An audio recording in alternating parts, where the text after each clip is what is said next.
Hey, what's going on, everybody? Welcome to the GMI Rocket Show. I'm your host, Roman Zelichenko. I am a former immigration lawyer turned entrepreneur. I'm the founder of Laborless, which is an immigration tech startup focusing on H-1B compliance, and also the founder of GMI Rocket, which brings you this show. Today, I'm really honored and excited to have an amazing conversation with our guest, Brendan Ryan, who is the CEO of Nomadic. So Nomadic is an immigration and kind of business travel tech company. I would say it's a startup, which it is. It's a small company. They were born really just a few years ago, but they do come with a wealth of knowledge and have spun out from Fragomen, which is the largest immigration law firm in the world. So it's this really cool combination of tech startup plus kind of this, really big backdrop of wealth of information from all around the world. So super excited. And Brendan is, Australian by birth, and we're going to get into his story. He's lived all over the world and worked in the public sector, in the private sector, in all across the world in different continents. And so I'm just excited to hear this journey of kind of going from working for the government in Australia to working for the biggest firms in the world doing immigration, and then what it's like now sort of running and growing, something that's more nimble and more of a startup. So I hope that people who are listening and watching are going to get a lot out of this and learn and relate. And hopefully if you're growing your own tech startup in the immigration space, you'll glean some insights from this. So without further ado, Brendan, thank you so much for being here and sharing your time, and just looking forward to learning so much from you. No problem. I'm looking forward to it. I guess sometimes I say learning from you, but I guess the big thing is learning about you, right? It's learning about the person, and often the story of the person sort of turns into, well, what are the insights you've picked up along the way? What are the things you're seeing in the industry now or moving forward? We were just talking a little bit before we went live about how, and I will die by this statement, I think, stories about business and entrepreneurship, for me at least, first and foremost, are stories about the person behind them, why they did what they did, what their motivation was, how they got through challenges, because that's where we learn, right? If I listen to someone whose ice cream stand was struggling and what they did to get out of that, I can very easily relate that to my technology business, totally different industries, but it's like, what was your mindset, moving around and thinking about things and things like that. So I'm excited to learn about your story as well. Before we jump into it, just for folks who are watching and listening, give yourselves a shout out. Tell us where you're, leave a comment and where you're kind of calling in from. I suspect we have at least some people from around the world. I'm based in New York City, and are you also in New York right now? No, New Jersey. New Jersey. Okay. So we're both in the East Coast. So, finally it's getting nice out. So, and hopefully folks will be able to come out, outside soon and actually be around others. So I'm really looking forward to that. So you're in New Jersey now. You are from Australia though. Is that where were you born in Australia? Yeah. I mean, I was born in Sydney, but my father worked for NASA of all things. And so we moved around Australia a lot when I was a kid, as he built his career within NASA. We ended up in Canberra, which is the capital, and just outside of Canberra is a large NASA facility that's quite crucial for their deep space network. And so I ended up in what was a government town, effectively, with my father and my family. But having lived in some extraordinarily remote parts of Australia as well, because that's where the NASA facilities were. And when I talk about remote, I'm talking having to drive 500 miles to go sort of grocery shopping every few months. Wow. It was pretty remote parts of the country. I immediately have questions. So number one, how did your father get a job in NASA? I mean, very quickly, if you can share the story, that would be really interesting.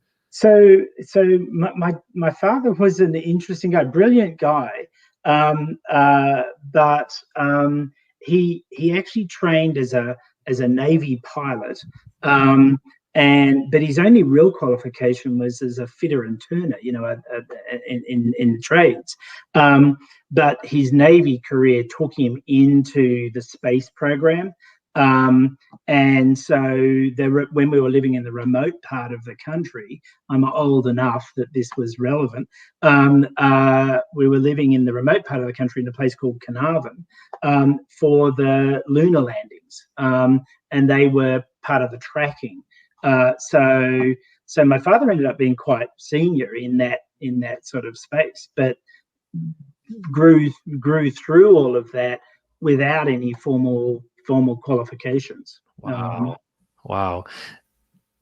You drove, you drove 5 or like hundreds of miles? It was something like that. Crazy. We used to drive from Carnarvon to Geraldton. This was so remote. There was no television, no radio. I remember seeing and being amazed at seeing asphalt roads. So it was remote. How long were you guys? Was your family living out there? 4 years. It's very early in my childhood. There's only snippets of memory. But 4 years there, 4 years in Adelaide, Sydney, and Canberra. So we moved around with the job. That's you hear that a lot with when families have somebody who does have to move every few months or a few years. It's both really cool because you get to see the world as you're growing up. It gives you a different perspective, but I can also imagine it could be tough, moving around. There's no sort of sense of, oh, these are my friends from 20 years ago, because you're constantly that type of thing. Yeah, that's exactly right. And I went on to drag my kids around the world. Right. So it just continued to perpetuate. So when you were kind of middle school, high school, were you where was your family kind of living? We were living by that point in Canberra, or at least high school. Mm-hmm. We were living in Canberra, so it was like a small city, large country town sort of thing at the time, but a small city. But very much government, sort of like a small version of Washington, D.C. without the architecture. And do you remember, I know we were just briefly chatting about this before, but I don't know, what was it like for you then? What was it like for you kind of in high school? Were you, you're a good student? Were you entrepreneurial? I was a smart student. I had my moments of intense laziness. So I would, sort of feel that if I got a really good result one term, that I could coast the next. So I wasn't really the best student. But as I was saying to you, I went to not a particularly great school, to be honest. And this was Australia in the 1970s, and so I was also one of the shortest kids in the school. So I sometimes feel that high school was 4 years of survival training to avoid being beaten up. So the smart kids who get beaten up, you'd sometimes downplay your test results or how you were going. And I wasn't a sort of a school jock. I could swim and competitively, but high school for me was largely unremarkable. I wasn't a great, I didn't have any great entrepreneurial spin or anything along those lines. But I did work through my entire high school. I got my first job when I was 12, running a paper run. I'm old enough that I ran a milk run, which meant that I jumped off a truck and back on a truck with a dozen glass bottles of milk, and ran to people's houses to deliver it. And then was I'd like to call it executive chef at Kentucky Fried Chicken, but I was just one of the cooks at Kentucky Fried Chicken, and just earning money and working really hard. And while you were in school, so it was like after school, evenings or weekends or something like that? Yeah, it was all after school or before school. and weekend sort of work. I mean, I think what really drove it, to be honest, was I loved having the relative independence of having my own money, and being able to do what I wanted with it, which was usually blowing it on something useless. But that's what I wanted. And the thing in my family was instilled in all of us, my two brothers and myself, was just a really strong work ethic, from our parents, and a big focus. I wasn't particularly close to my father, I have to admit. He was distant, and I was an annoying teenager.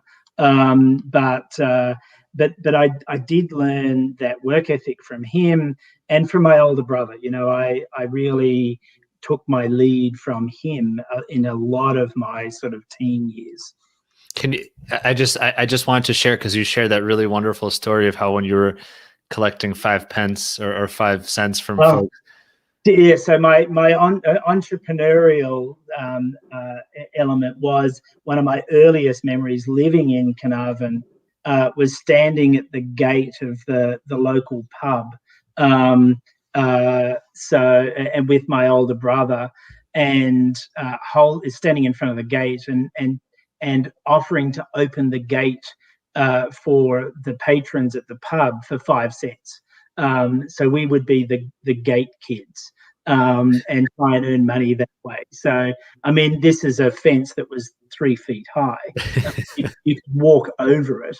But they would give us the 5 cents, and we'd open the gate for them and wish them well as they went into the pub and close the gate. There wasn't a lot to do in Carnarvon.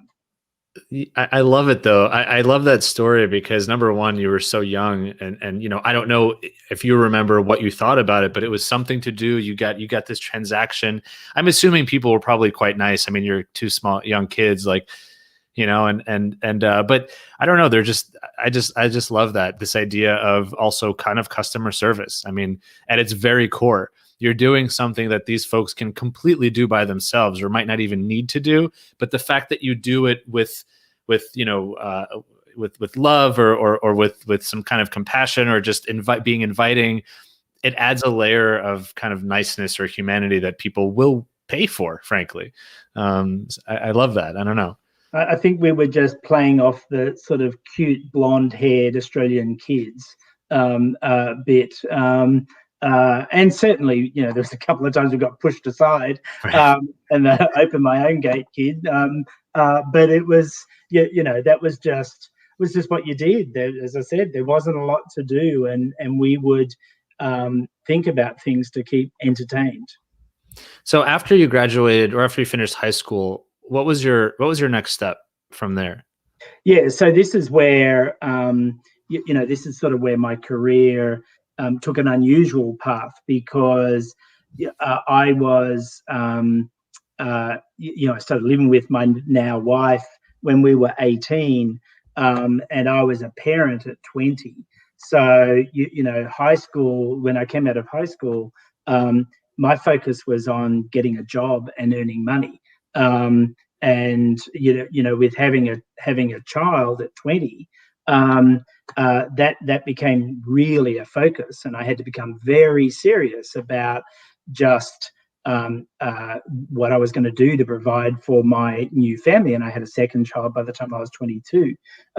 So it was Canberra, and that meant a focus on the government. That was the only real employer in town.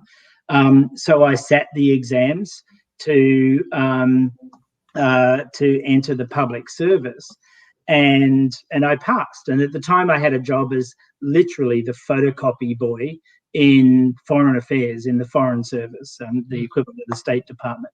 But I did the photocopying, and so I was doing that. I sat the exams to properly, fully enter the public service, and passed. I was always good at exams, and they literally offered me 3 choices. I could go to the Department of Taxation, the Department of Immigration, or the Department of Social Security. And I actually thought about going into Social Security. I discounted tax because I'm virtually enumerate. Thought about Social Security, but immigration was a little bit closer, so I went into that, and that was where my career started. And just I just want to clarify, when you say it was a little bit closer, you mean like the office where you would work was physically closer to your home? Physically closer to my home. That was my career decision. I often look on my career as a combination of absolute good luck and manufactured good luck. Manufactured good luck meaning putting myself in the place where I would be noticed or taking a risk or whatever it is, and we'll talk about that. But that was just sheer good luck. That's incredible. I hope everyone who's ever been touched by you in your career know that if you had lived just a few kilometers down the road, you might have been a Social Security guru by now. Yeah, or just sitting with my grey cardigan in the public service. Hey, not bad either. Yeah, wow. So it could have been that. I love that. And then I started out well in immigration and was progressing, but like everybody else. But then I had my next big break, which was that my wife, who worked in also worked in foreign affairs, was posted on a diplomatic posting to the Philippines. And, we were super young. I was 23, she was 24, and she took a posting in the embassy. And I had every intention of being a stay-at-home dad and looking after the kids. But of course, we arrived and we had a house full of staff, so I had nothing to do. So I was bored within a week, and so I took a job in the embassy in the immigration department because I had the connections from the department. Took a job as a locally engaged staff, and I was paid $50 a week. But it was the best possible training ground for what I then went on to do, because I had to learn how to manage people at the immigration counter, make preliminary assessments, do all of that sort of work in that environment, cross-cultural training, all of those things. As a locally engaged staff, and it was great. And I got quickly promoted to a second secretary, so to a fully fledged diplomat while I was there. So that was after a year of working as a locally engaged staff, and that was another huge break. But by that time, that's where it's starting to become more manufactured good luck, because I knew that was where I wanted to be, and I was driving towards getting appointed as a diplomat while I was working as a locally engaged. So that's how it started. I'm curious, I really like this kind of the separation you made with kind of sheer good luck and manufactured good luck. I'm curious, maybe especially at that time when you were still, young and figuring things out and just starting your career, how did you manufacture your good luck back then, if you remember? I mean, do you remember anything you decided to do or chances you took or anything like that? Yeah, there were a number, and I think one of the better examples of that was my next posting. I was cross-posted, or we were cross-posted from the Philippines, and I was became the vice consul in Hong Kong, or one of the vice consuls in Hong Kong. And when I got there, I had a little bit more experience, or a lot more experience under my belt. It was just after Tiananmen Square, so the embassy was busy, and I really focused on sitting down and taking a risk of reorganizing the work of the way I was doing things, which everyone else was, this is how we do it. And myself and some colleagues just said, we can do this better. We can change it around. And I remember saying to my boss, I will do all of my work that I'm doing at the moment, but let me try doing it differently with a whole bunch of more work in my own time. So I basically doubled my workload to prove that the way I wanted to do it was better, more efficient, had better outcomes. And that's what I sort of start to say as that manufactured good luck. And the good luck element of it, because there's nothing revolutionary about that, but the good luck element of it was that all eyes were on Hong Kong at that time because of the post-Tiananmen Square workload. And so it became a sort of more high-profile environment.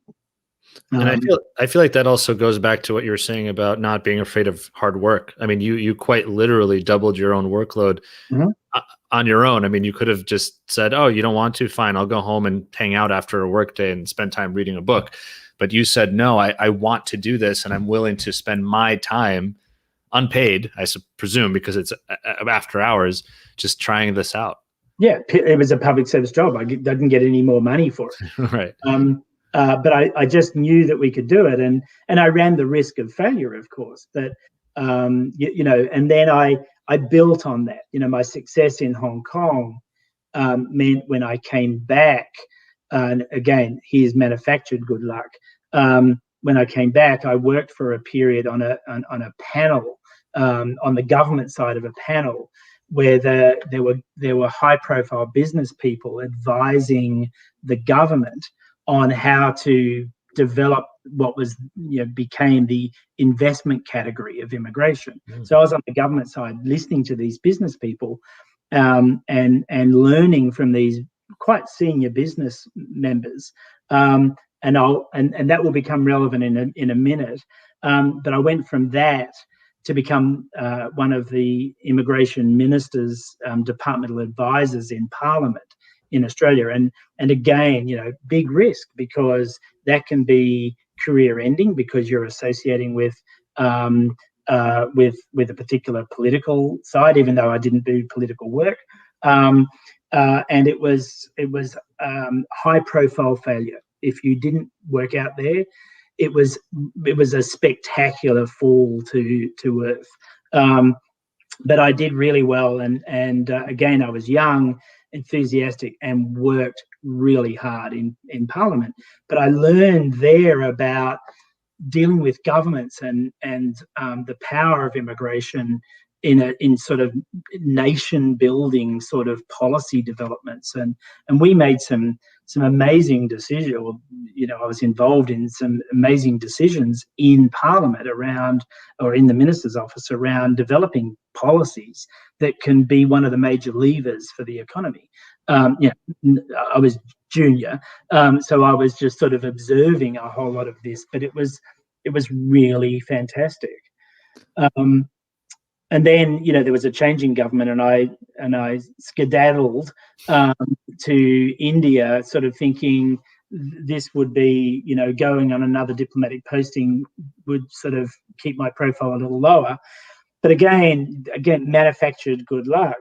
I had topped the order of merit of everybody that was applying for a diplomatic posting that year. So I had my choice of anywhere in the world I wanted to go. And I chose New Delhi which was not an easy post. I mean, it was a fascinating place to live and a really interesting work. But I chose New Delhi over, say, Vienna because it was challenging. It was going to keep me working hard, focused on everything I did. And then I was there, someone who was on the panel, that business panel I'd been working on years before, called me completely unexpectedly and offered me a job with PricewaterhouseCoopers. And that's how I resigned from the diplomatic corps, from the government, went into PwC. Pauline Matthewson, who was a partner in PwC, was the one. She rang me out of the blue, and we'd worked together years before, and said, "Do you want to come to work in PwC?"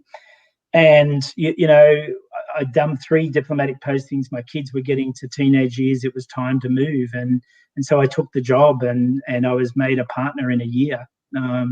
So it was fast. And I consider that to be manufactured good luck, because it goes back to taking that job on the panel and working hard on that panel and impressing people. Yeah, because and it's so fascinating because it sounds like you made the decision. I mean, it sounds like you were going in a really great trajectory on the government and the public service side. And I mean, it's so cool to live in different places and like you said, meet different people. So it kind of seems like the PwC job. I'm sure it was fascinating and a really great opportunity, but then there was also this additional practical aspect of like, look, my kids are getting older, can't keep dragging them around like this. They're sort of in their formidable teenage years. And was that a tough decision, I guess? I mean, you'd spent your whole career now. Probably 4 seconds. Wow. About the extent of how long I considered it. It just suited us at the time. And one of the things I wanted to sort of say, people often ask me how are you so successful in your career? And I always say one of the most important things is to not lose sight of what's really important. My career advancement is really important, but I do that for myself, and my ego and everything else and the money and all those things, but I do it for my family as well. And so I've always worked hard to strike the balance with my family commitments as well. And so I was doing well in the government, but it was important for my family to stop that transient lifestyle. And so it was an easy decision for me to give that, give them more stability. I'm curious, before we jump into sort of your time at PwC and afterwards, I'm just wondering, I mean, you did have relatively high profile, positions within the government, and even if not, the decisions you were making rolled up to be really important. I mean, was there ever kind of any fear of, wow, I'm making a decision on behalf of the public to some extent? Or I don't know, were there ever any instances where you did something and it didn't quite go as planned and you kind of had to deal with that, backlash? Not in that sense, because the government, I wasn't in the scheme of things that senior. It was definitely high profile. The Parliament House, of course, was different, but there's so many checks and balances that, sure, sometimes I'd make a mistake, and that in a big decision, but there was always that intervention at some point. And government, it's often disparaged, but government is actually a good training ground around thinking on your feet, around working within a budget. That's where I got fiscal discipline from. And just being focused on and making sure that you've got sufficient checks and balances to make sure that you avoid catastrophic decisions. So I didn't do that. I mean, on my decision making, as a government official, I look back and in my career I've made some bad decisions, with cases that, as I look back, I think that was the wrong decision to take, and that was monumentally impactful on those people. Sometimes wrong decision good for them, sometimes wrong decision bad for them, and that's part of the job. But I do actually still think of some of those cases. Wow. All these years later, and think, gee, I don't know how that went. So doing refugee work and those sorts of things, really difficult area. Wow. That's interesting that you've probably done. I mean, how many do you think you've done? Thousands? You went through sort of hundreds or thousands of decisions on people's applications at embassies. Thousands and thousands. Yeah. And most of them you just make the decision, but often it required a great degree of subjectivity. And you had to balance it all out, what the legal requirements are, what the policy requirements are, what is the right outcome here. And some of them were tough, but that was the nature of the job. Yeah. So in some ways, going into private practice, which was really more about commercial life and commercial focus, was in some ways easier, because you knew the outcome was, don't mess up your business, keep the client, stay focused, build your business. So the goals in some ways are easier because they're more clearly defined. And felt really comfortable when I moved into the commercial side of things. It was surprising because there's a lot of civil servants that don't transition well. But I didn't have a problem with it, and I went into PwC. As I said, I was a partner there, and then Sarbanes-Oxley came along, and big surprise. Suddenly, we couldn't provide these services within PwC to audit clients. And I'd spent so many years in the 5 years in PwC working so hard to build what was then the biggest practice in the country that I just didn't want to give that up. And so we in a sale left PwC and went to Fragomen. And that was when the concept of a global immigration program was really in its early stages. Mm-hmm. And I've been really fortunate. The other thing about my career is I've been very fortunate to work with people that are a lot smarter than I am. And so working with Lance Kaplan and Austin Fragomen, and as we looked at the concept of building a global program where companies would be able to come and get immigration support anywhere in the world was so new, and we had to really start to create that industry. And it was fascinating, and it was so amazing walking into Fragomen because I was suddenly home. I was there with other immigration practitioners because while I had a great practice in PwC, it was a minnow compared to the rest of the organisation.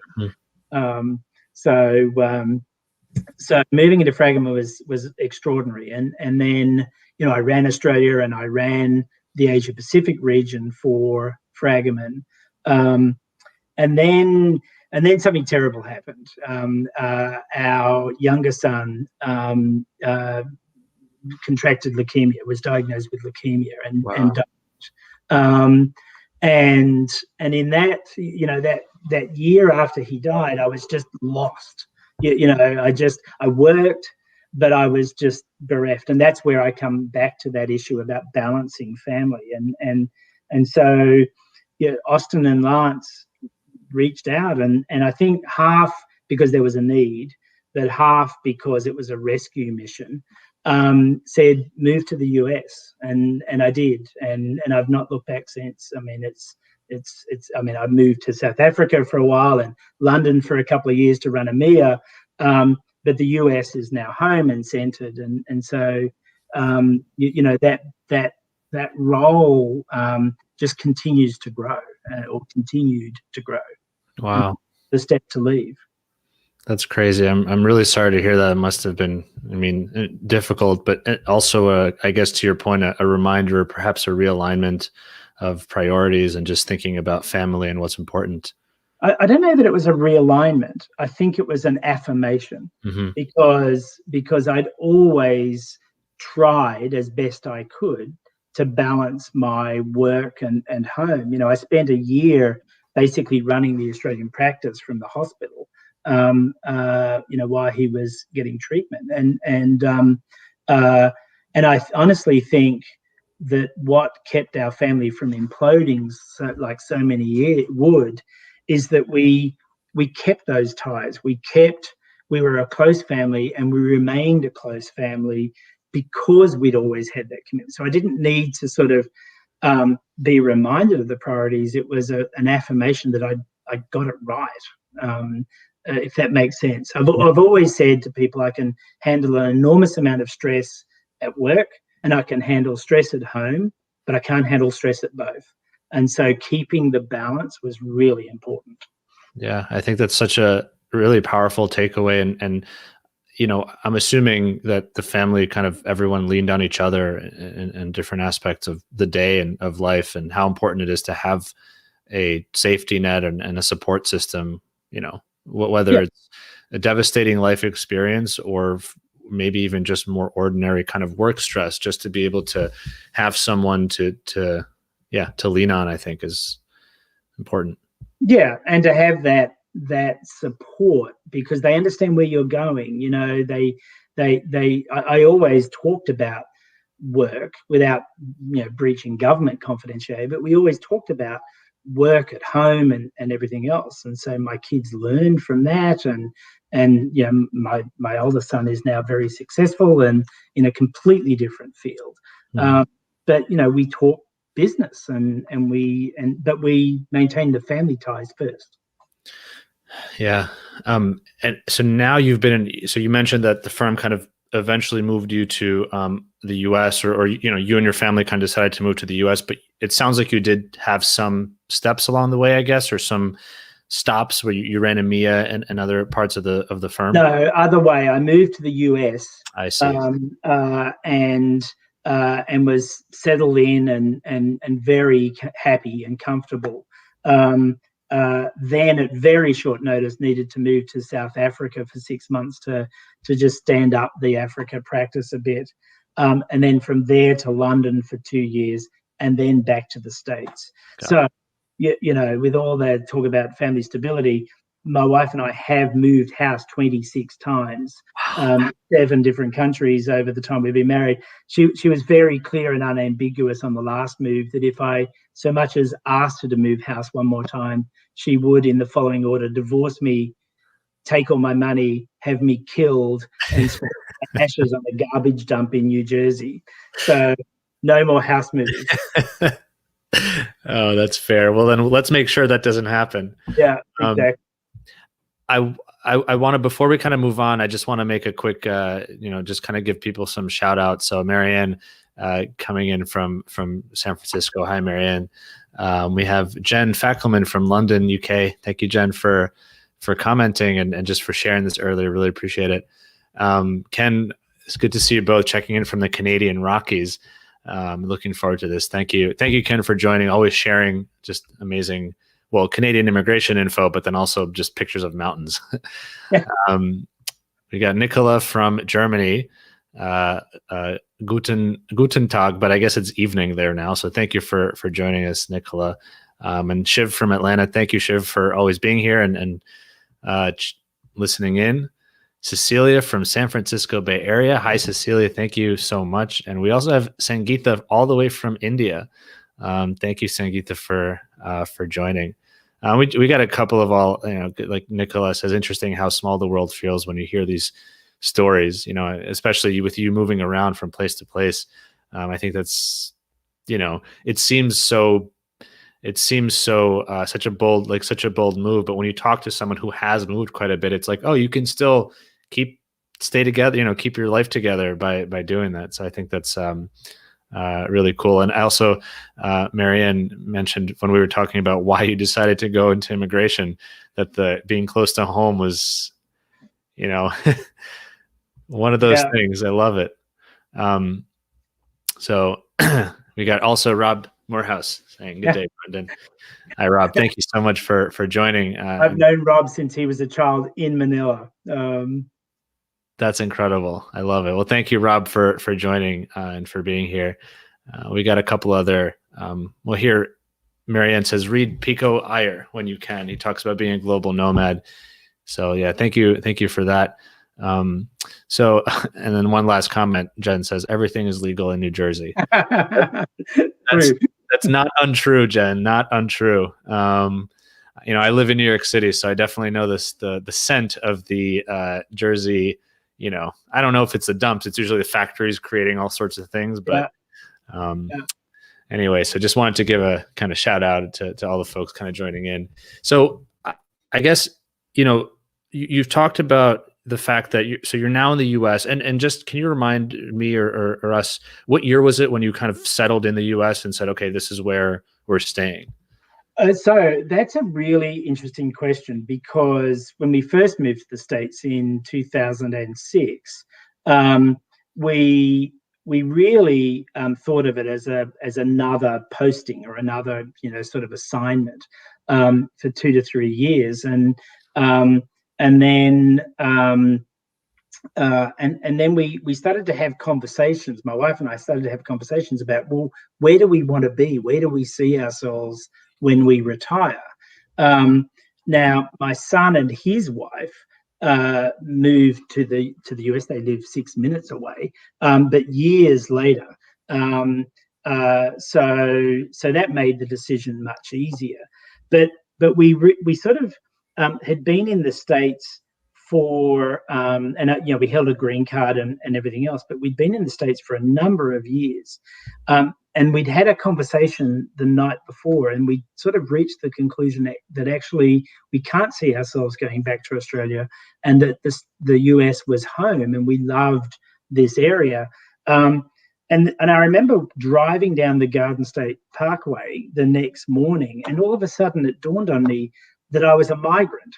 That even though this was, the seventh country I'd lived in, this was the first time I was an actual migrant, and it was an extraordinary sort of thought. And I went, wow, I'm not planning to return to Australia, which I'd always considered to be home, and it was the right decision. We've taken out citizenship, and the US is home for us, and I now have two grandchildren, and they're Australian, Austrian, and American citizens, the AAA, and I sort of look at them, and I think over time, the connection to Australia is going to disappear, but it's a fascinating mindset to suddenly think, no, this is actually home. Can I ask you about that? Because I think about this a lot too. My family came here from the Ukraine. I've actually never been back. All of our family from there left. And, my partner speaks Spanish and doesn't, is not from Eastern Europe. And I always think about how sort of potentially future generations will lose that connection. You read the Wikipedia pages of various people, and it's like, oh, their great grandfather came from somewhere, but they personally don't have that. I don't know. Have you how does that make you feel, or do you care, or is it just like a philosophical idea, but you don't feel anything about it, or do you feel maybe sad? I don't know. How do you feel about that? I don't feel sad, because it's the result of the right choice. We're not.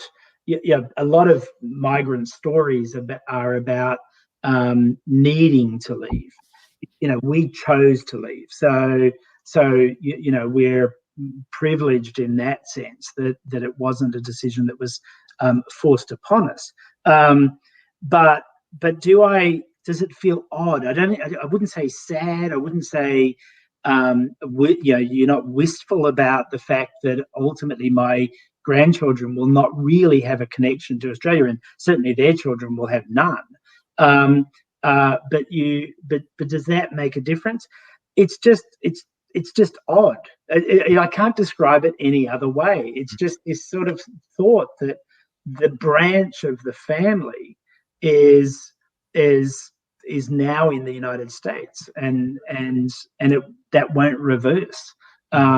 So over time, there will be distant relatives of my my children and grandchildren. They will have distant relatives in Australia, but they'll probably never meet them. And that is just an odd thought. But it is what it is. Yeah, that's true. I guess I feel about it. I'm almost asking because I'm curious almost how to think about how should I reflect on these things. You're right. It just is. It's life. I mean, it's the movement of people that has happened since the dawn of time, I suppose, when people just move, and some folks stay, some folks go. And I guess I always have found, this is a little bit of an aside, but I feel like I've always had such, I don't know if it's not respect, but admiration, I guess, for people who've lived somewhere for generations, and they have this, they're just part of where they're from. I don't know why I think that's cool. And so I suppose thinking about the fact that, well, my family, we're migrants too, and that's never going to be my life in a way. I don't know, but yeah, it's probably cool because it's not your story. Right. So it always seems more interesting than it probably actually is. Australia is a country of migrants, just like the United States is. So, back in the 1800s, the Ryan side of the family came from Ireland. So they did the same thing. Now theirs was more push because of, the potato famine and all of that sort of history. But that's but that's what it was. Hmm. So, I agree. I think it's that story of movement around the world that makes it such an interesting place to, the world is an interesting place Yeah. because of a lot of that. And we're lucky to be alive, I suppose. Yeah. I think it's a really interesting transition because now I'm curious. At this point, you're in the U.S., you've gotten your citizenship, and congratulations. How does Nomadic start? Where does that come into play? So, when I was in Fragomen, we always thought that there was a need for a focus on the short-term travel end of the immigration spectrum. And it's something that we'd bounced around for quite some time, building it within the law firm and within that behemoth, that huge structure, would have been extremely difficult. And so, we have very close association with Fragomen. There's no secret about that. But we stepped out of the firm to be able to build the technology from the ground up, having, behind us decades of knowledge of what was needed in the market, what would work, and also how do we build a business with longevity in mind. And I know, there was a question that was sent before this about, is the short-term market sort of vulnerable because, it's easy to get visas, with e-visas and visa-free arrangements and everything else. And, my answer is, provided you have your eyes on the future and where it is going, then it's the right time to build a business, but it's got to be based on robust technology. Nomadic is built with the concept of it being really end to end. Sorry, I thought I turned off the notifications. Really end to end, but with integrated sort of compliance assessment in it. Now, we can't build that level of knowledge in a startup like Nomadic. So that's where our ongoing affiliation and association with Fragomen comes in, because we can tap into that vast knowledge.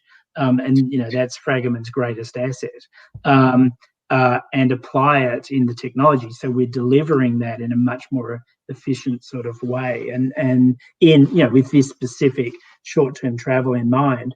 So what we're focused on is building a business that really uses technology that we've built from the ground up. So we're bringing in RPA, obviously OCR, all of that sort of modern technology, but running it through that knowledge base, which is where the market differentiation comes in. And to the question about the short-term market, compliance is going to be, in our view, increasingly important as we go forward. And that's needed whether it's an e-visa, you need an actual visa, or even under a visa waiver program. It's the compliance management element that you need. So we built the business with that in mind, and we really feel bullish about where we're going with it. Can you explain a little bit, I guess, of how what is Nomadic? If I don't know anything about it at all, can you explain what it does and how it works? Yeah. So we're a technology-led business, focused on short-term cross-border compliance, and associated transaction support. So we're focused on that end-to-end part of business visas, of posted worker notifications in the EU, of document services and the like, and consular services. So that traditional sort of way, but just using technology to bring in more efficiency, keep our costs at an appropriate level, and streaming that knowledge and handling the volume. I mean, frankly, this is a business that needs to scale. So we have to be a global business to be able to meet those sort of large scale program needs, and that's part of what we've got to build. We have to build it with that in mind. So it's about that global footprint, the technology and brings the efficiency and cost containment, and the efficient delivery of knowledge to help people manage those global programs. So your clients are they large companies, small companies? Could be, but they're companies. It's not individuals, right? At this point, ultimately we'll start looking at the sort of B2C business. But at this point, we are focused on the corporate market, on that program management. Is it big business or small business? It can be either. In fact, in many ways, the need is greater in the small to medium enterprise market because they don't have the access to that knowledge or even necessarily the understanding of where to begin. So we definitely are looking at that. But we've got ambitions around the business. I mean, obviously, our big competitor is CIBT. They're a good organisation. They've built a very successful business. We've got work ahead of us, but focusing on the corporate market and aligning with our close friend in Fragomen is really important in our business model. Do your clients have to be Fragomen clients as well, or no? No, they're definitely not. And in fact, we have a number of clients that are not Fragomen clients. We can be standalone, we can be integrated. And actually, that's part of our concept about where immigration technology needs to be. And I know that's something that people are interested in. In my view, you have to recognize your place in the entire ecosystem, and that you can't be, the big four try to be all things to all people, and they sell a good story. But I do think that the sort of area we work in requires a great deal of expertise. And so where I'm going with that is that we need to make sure that our business can link with experts around the world in different organizations and different fields and everything else. And so we need a degree of independence or autonomy to be able to provide services to clients that may have a different immigration provider, for example. We can be standalone and focused on that. And I think that you've got to have that agility. There was I think you used the term earlier, nimbleness. Or we have to be nimble in delivering these services, and it's a challenge. There's no doubt. There's a lot to do, and it's we've been obviously impacted by the pandemic, and we've taken the time to continue to build out our focus and our project, our technology and the products that we're doing, and looking at what's next. I want to get to that in just a moment, but I do have, I guess, one question that I'm backtracking a little bit.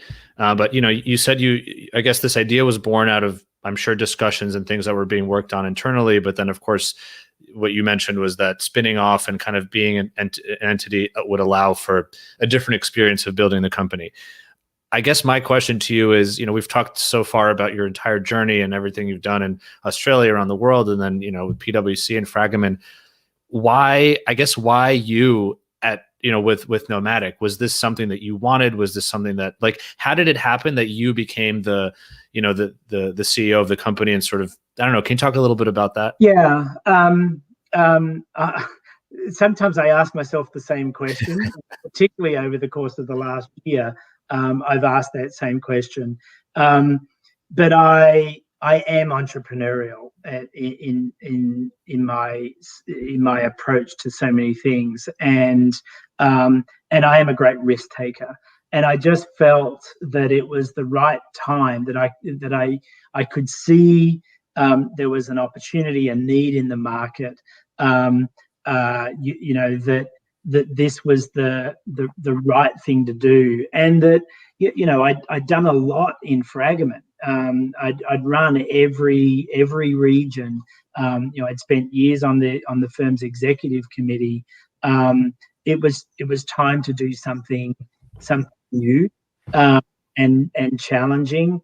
And I was sort of I was just the right person to to sort of step out and take this on, because I did have the experience of being quite a senior partner in the firm, running a big a multifaceted organization.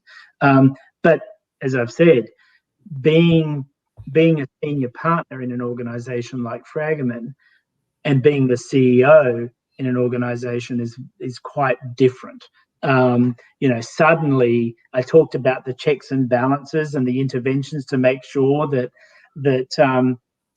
things were right. Suddenly their safety net was gone, and you had to make some decisions. And I've been surprised at just how many decisions you have to make, even though I was making them all the time in Fragomen. But it's flying much more solo, and I love it. I really enjoy it. So we've while we are still in a startup sort of phase in some ways, that association and our experience means we've got big connections and everything else. So we're a startup plus, I think is probably the best way to describe it.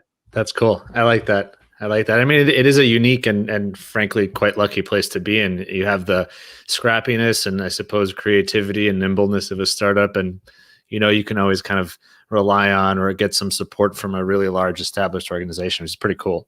And I will also mention that when I stepped out of the firm and left the partnership and moved into this, a band of intrepid people went with me, and they are as committed to the business, and frankly that's where a lot of the checks and balances do come from, because there are times when we'll have a staff meeting and they'll look at me like I've lost my mind, and they'll speak up and say so, and that's a healthy thing. So maybe the checks and balances are coming from below rather than from above, as it was in the past, but they're still there. Do you think, I guess have one more question about this, and then I'm really interested to hear kind of your thoughts about what's going to happen in COVID, post-COVID, especially as technology adoption continues to grow. But I'm curious, you mentioned this idea of, okay, so you mentioned how public service is a really great way to learn how to manage people and things like that, and I suppose decisions. And then, of course, you became a partner in this really large organization. And you mentioned, though, that there was still a difference, even as a partner, between that and being a CEO, and there aren't those checks and balances. Do you think that I don't know, how do you think that's impacted, or has it impacted your kind of management style? I mean, do you feel like you're now kind of almost starting from scratch in that you're learning new skills and taking on new roles as a leader in this type of organization? Without a doubt. And that's part of why it's so enjoyable, because it's a continuation of the learning. And so, every day there's something new to learn. I mean, I'm not a technology person. I'm not particularly adept in that sort of field. And I'm learning a lot as I go from some really brilliant people. And my job is to steer the ship. In reality, my career is a story of being increasingly senior, but within ever smaller organizations in reality. So maybe I've actually just spent the last 30 years staying still. But there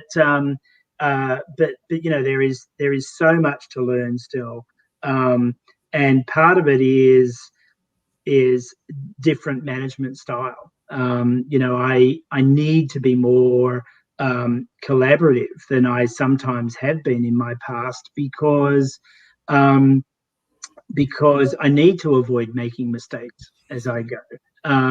And I need to listen to the people that have come with me, because they've taken the same risk that I did. And I have great respect for that. So, I do think I'm a more collaborative person, consultative person than I sometimes have been, because that's part of the new skill set that I need to master. That's cool. I love that. I mean, I love it because it's inspiring to me, because it shows me that sort of stagnation does not have to be a part of moving ahead in your in your career. There's so many people who are like, oh, I can't wait till I make partners so I can just relax, but the reality is it's a personality. Even if you make partner, I'm sure there are opportunities to relax, but if you want to, you can always continue pushing yourself and learning more and things like that. If there's one thing that I was always monumentally intolerant of, it was exactly that view that, I've made partner, I can now put my feet up on the desk. It's the opposite. You have to lead by example. You cannot expect people to do things that you're not prepared to do. And you have to understand your business. Because it's disrespectful for those that are working for you if you don't. Fortunately, Fragomen is not that environment. Never was.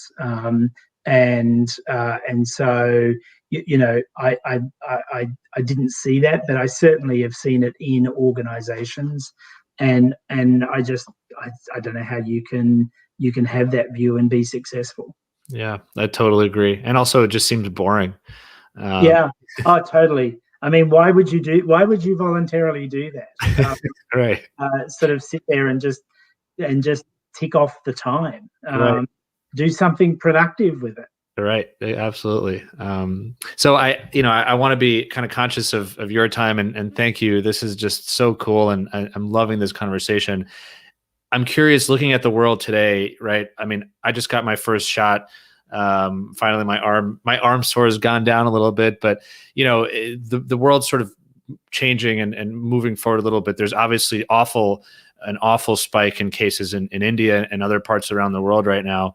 And I'm hoping that all the organizations and government entities and everyone can band together to help. But overall, it does feel in the US and other parts of the world that there are more people being vaccinated. There's some travel bubbles opening up in APAC, this EU and US kind of corridor. And there's certainly pent up travel demand, both business and certainly leisure. Where do you think what do you think the industry is going to look like? I know that's a really big question, but if you have any sort of initial thoughts, and then I guess my second follow-up question would be, where do you think technology fits in? So where do you think, I guess, it's going first and foremost? Sure. So I'll focus on the short-term immigration sort of market, rather than the sort of work permit practice of law side. You're right. I think that we are seeing signs of increased interest, and what we're really seeing is actually organisations getting prepared for the remobilization of the global workforce. Will we see travel return to the levels of 2019?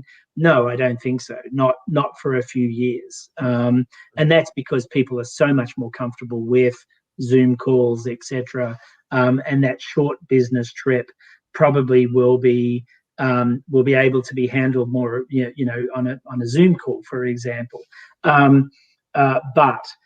But there is always going to be that need for the face-to-face, for the check-in, and whatever else was driving business travel. So it will be a smaller pie, but I think that more organisations, because of the compliance-related elements of COVID, just the fact that there's a greater awareness that you need to know where your people are when they're travelling, and what that means. I think means that more organizations are going to be, and right down into that SME sort of market, more organizations are going to be wanting an appropriate level of control. And it really goes back to those years, many years ago, in sort of building a global immigration program before it was siloed into just country specifics. And the concept of building a global program, I think that's what we're looking at in the short-term market as well. So it's exciting in one way, but it's challenging as well because the compliance elements are actually increasing, and that's where technology comes in. So that segues beautifully into that technology discussion, because you can't do that without a technology framework. You can't be part of the broad infrastructure of travel. You can't bring in the knowledge, and you don't have to be, associated with a Fragomen or a Big Four. I mean, there's a lot of knowledge out there. It's available, but you can only sort of pull the threads together with technology. And so, where do I see technology? There is no other answer than technology is going to be increasingly important. That there are opportunities for some real continued innovation in the technology space as we go forward. There's blockchain and what that's going to mean around document management and those sorts of things. There is opportunity there, and so again, from my own business perspective, I feel bullish about where we're going. You'd expect me to say that, but I really mean it. And for the industry, there's room for more players, and there is some well-established players that are solid deliverers of service, and I think that you'll see they're going to come back after the pandemic, but they're going to come back more sophisticated than prior to the pandemic. Sophisticated in their technology, sophisticated in their thinking, and sophisticated in the understanding of where we all fit together. For people who are listening, and really me as well, especially because you mentioned you're in the B2B market right now. I don't know, what do you think? Do you have any kind of thoughts or maybe even suggestions or kind of best practices of making sure that, number one, if they're immigration technology or global travel technology companies, how do they best convince companies that adopting technology is the right thing right now? And then on the flip side, if there are people listening from within HR or global mobility or something in-house, like, what's that message to say, look, the time is now for technology? Because we always talk about it, and technology has almost lost its meaning because we just say it so much, but still there's pushback, right, from companies saying we don't know, or whatever, it doesn't fit, or whatever. But we on the technology side obviously understand there's a benefit. So I don't know, what are your, how would you convince someone to say, look, right now is the time to invest in, whether it's Nomadic or something else, to invest in technology to support your global mobility or immigration program? Well, I think from an HR and global mobility perspective, in the short-term space, it's often been the ugly duckling. No one wanted to own that short-term program management. It was the travel desk and everything else. But the exposure risk, the non-compliance, the penalties associated with that, or just the general issue of having people go and create some kind of exposure for their employer, means that the people that the global mobility function, or HR, or the immigration function, if you're an organization that has a dedicated immigration function, have to turn their focus to this. And the pandemic has really highlighted it in many ways, because prior to this, there was just no real, it's not even about controls, because you've got to be careful. Business travel, of all things, you can't strangle your business. You can't put in a technology or a process that is going to strangle the business, the ability for someone to go out and sell services or service that piece of machinery or whatever it is. You can't do that. You actually have to build the technology in a way that facilitates an improved level of compliance, and at the same time facilitates the business doing what it needs to do. And it is possible to achieve both. And I think the perception in the past has been that one is at odds with the other. If you have a program, a compliance program, then you're stopping the business from doing what they want to do. There may be some things that you need them to stop because that's a problem. But in many cases, delivering using technology, and this is where you come back to the point about how technology is the only way to do this, using technology to be able to improve that program outcome, and the knowledge of what you're doing and affects what your business people are doing, actually encourages responsibility from the travelers, because it's not all last minute. It doesn't have to be last minute. Or even non-compliant, I'm just going to go anyway, sort of thing. So you've got to use technology to be able to put that structure in place to facilitate the business so that they can continue to do what they're doing, but what they're up to, if that makes sense. Totally. I mean, I love that. I had never even thought about it that way. Of technology actually makes if we just talk about the short-term business travel, it actually makes it look better. This thing that, as you said, maybe the ugly duckling, or just something that feels like it's like there are too many restrictions and maybe it's just not a really streamlined, it's always a messy process. Technology can actually make that process easier. So it makes short-term travel more appealing. Correct. Now you have a really easy way of tracking everything, of holding on to documents, etc. I've always had the view that given the choice, people will do the right thing. So where they don't, it's often because they don't have the choice, because they've not had access either to the information, or they don't have time to get the right visa, to do the right thing, and they ultimately have to do their job.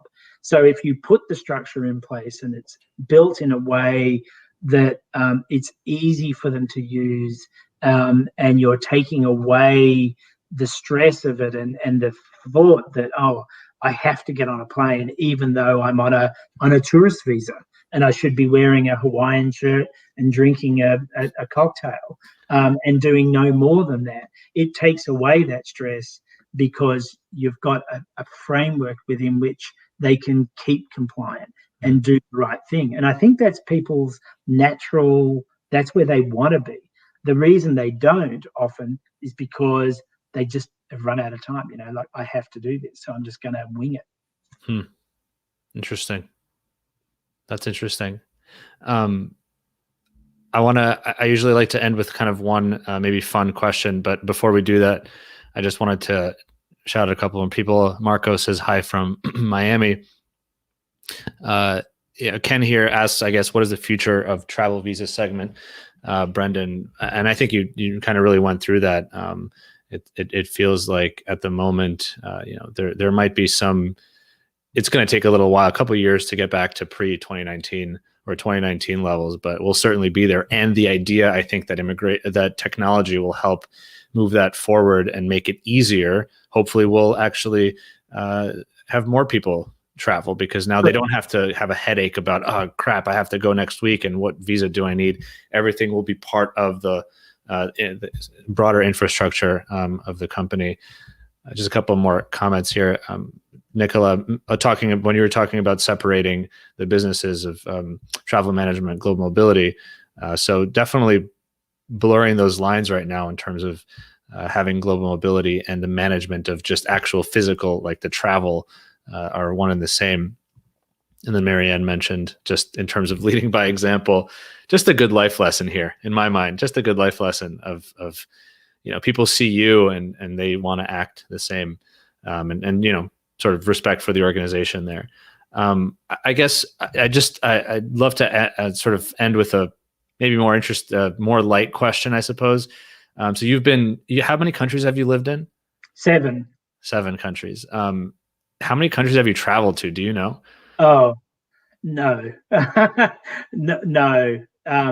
A big proportion of the world.